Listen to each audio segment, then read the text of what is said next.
আসসালামু আলাইকুম এভরিওয়ান। আপনাদেরকে আজকে একটা জিনিস দেখাই। দেখেন আমার সামনে 3টা ডিস্ট্রিক্ট বাস, আর এই রুটটা হচ্ছে উত্তরবঙ্গের একটা হাইওয়ে রুট। আর এই রোডের মাঝখানে যদি আপনাদেরকে এই যে 3টা বাস ড্রাইভারের কথা বলি, দেখেন এরা কীভাবে পাল্লাপাল্লি কইরা রাস্তায় চলতেছে। ওনারা মনে করতেছে যে রোডটা শুধু ওনাদের জন্য, আর অন্য কেউ এই রোডে চলাচল করতে পারবে না। দুই সাইডে কিন্তু অসংখ্য বাইকার এবং প্রাইভেট কার আছে। তো যদি ওনারা এইভাবে গাড়ি চালায় সেক্ষেত্রে কিন্তু দুর্ঘটনা হওয়ার সম্ভাবনা অনেক বেশি থাকে। এই ডিস্ট্রিক্ট বাসের ড্রাইভারগুলোর কথা যদি বলতে হয়, একটা কথা না বললেই নয় যে ওনারা ডিস্ট্রিক্ট বাসের ড্রাইভার, তার মানে ওনারা একজন উস্তাদ। তো ওনাদের হাতে গড়া যে হেল্পারগুলো আছে, যে ওনারা যদি এভাবে গাড়ি চালায় তাহলে হেল্পারদের অবস্থা কী? তারা তো আরও জঘন্যভাবে গাড়ি চালাবে।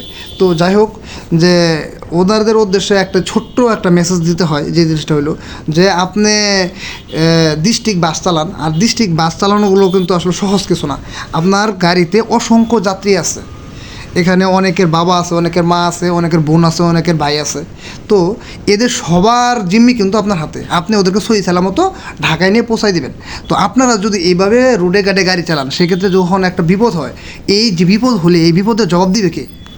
জবাব দেওয়ার কেউ আছে? কেউ নাই। সম্পূর্ণ নিরাপদভাবে ওনাদেরকে পৌঁছে দেওয়াই আপনাদের দায়িত্ব। তো আপনাদের আসলে এইভাবে গাড়ি চালানোটা আসলে মোটেও ঠিক না, কারণ এইভাবে গাড়ি চালালে যে কোনো মুহূর্তে দুর্ঘটনা ঘটতে পারে। আর একটা দুর্ঘটনা ঘটলে আপনার কোনো প্রিয়জন, আপনজনই এখানে মারা যাবে। তো যাই হোক, আপনাদের আর কিছু বলতে চাচ্ছি না, শুধু এইটুকুই বলার ছিল যে আপনারা অবশ্যই রোডে যখন বেরোবেন মাথা ঠান্ডা রেখা একদম সহি সালামতে ওনাদেরকে পৌঁছায় দিবেন। রাস্তাঘাটে কখনোই পাল্লাপাল্লি দৌড়াদৌড়ি, দেখা যাচ্ছে কারোর সাথে কোনোভাবেই প্রতিযোগিতায় নামার প্রয়োজন নাই। এখানে সময়ের চেয়ে জীবনের মূল্য অনেক বেশি।